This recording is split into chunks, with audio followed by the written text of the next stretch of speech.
Today brings big news from our friends over at Retrobit Publishing, who just announced that pre-orders are open for their very first Game Boy reproduction. And it's none other than the cult classic Avenging Spirit. It's going to not only feature the original Japanese artwork, but it's also going to include a retranslated ending and some of the bits that were missing from the super rare American release back in the early 1990s. You can pre-order the game through July 3rd for either $45 or €50. To help celebrate this exciting announcement, I want to take a look at the original arcade game that started it all. Turn back now if you don't want to know what happens next, because today we're going to spoil the story and ending for the arcade version of Avenging Spirit. This is Game Over, the early years.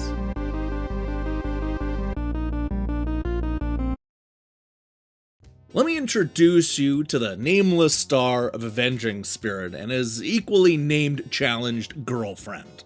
These two are just getting back from a day of shopping when two mafia types show up out of nowhere and attempt to kidnap the girl.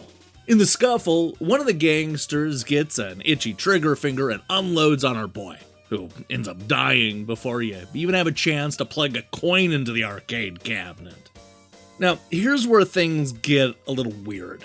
As it turns out, the kidnapped girl's father is a supernatural researcher who is somehow able to capture the red-headed boy's ghost. What's more, he's hot on the trail of an evil secret society that kidnapped his daughter. It seems that they're holding her for ransom because the crime syndicate wants his research on ghost energy. Obviously. He's hoping that our ghostly hero will be able to infiltrate the secret society by literally possessing them. That is to say, jumping into their bodies and using their abilities to go through 6 side-scrolling stages. Our hunt for the crime syndicate starts in the city where we were gunned down, giving us a chance to see the seedier side of town.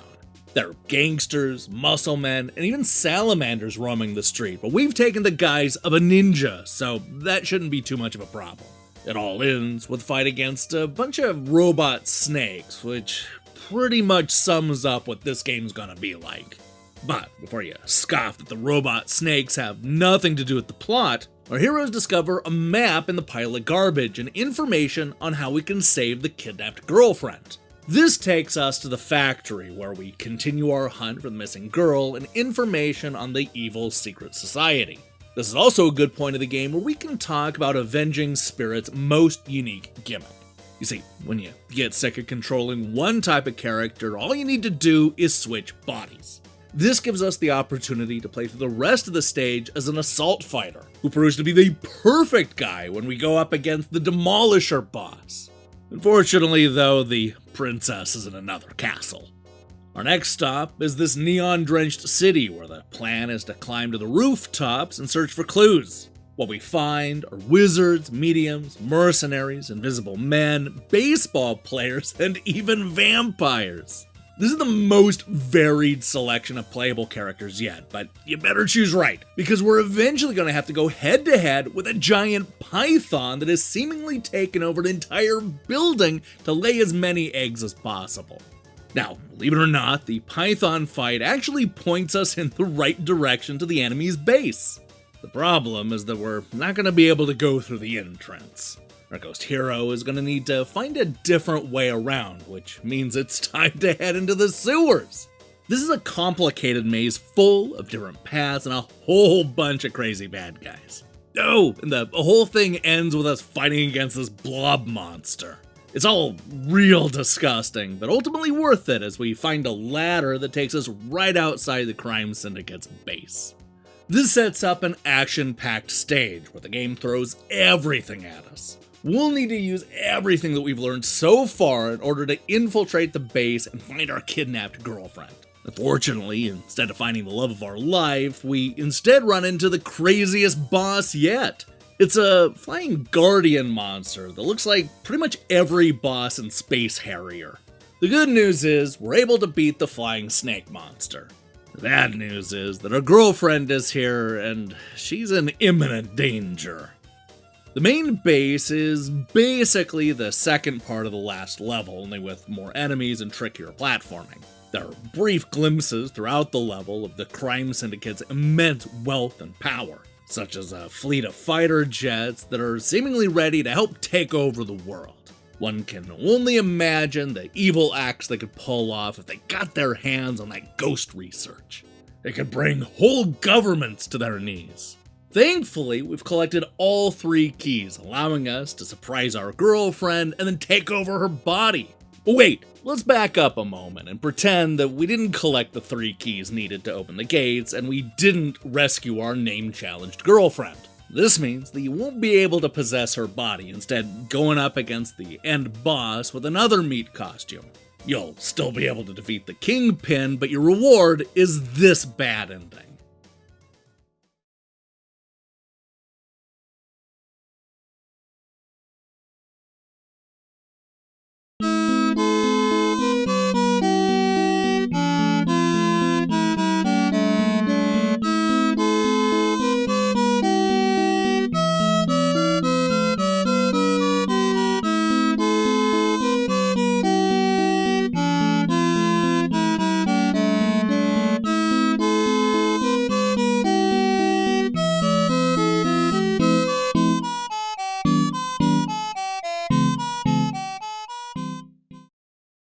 Alright, let's go back to the point where we've rescued the girl and possessed her body. This turns out to be a badass moment where she runs through the level getting her revenge and ultimately gets into the same one-on-one fight with the Kingpin.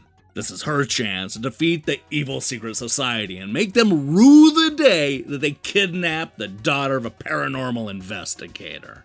She succeeds, and this is what happens next.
Avenging Spirit is just so good. It was one of those arcade games that was way ahead of its time, especially when it came to the whole body swapping thing.